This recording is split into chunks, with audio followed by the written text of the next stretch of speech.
Dámy a páni, čaute. Ukážem vám spôsob, akým si pridať svoje dieťa do svojho profilu. Kliknete na pridať používateľa, odkliknete existujúci používateľ, aby ste nemuseli zadávať e-mail a vypíšete meno svojho dieťaťa. V tomto prípade mám imaginárne dieťa.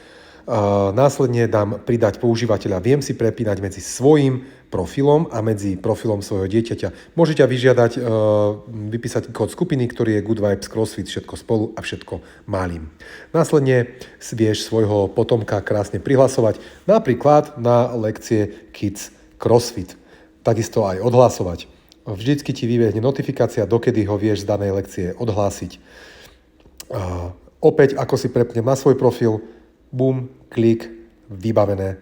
Ideš do každej zmeny cez menu, všetko tam nájdeš, keby si nevedel. Oslov nás na recepcii, radi ti ukážeme. Takže asi tak.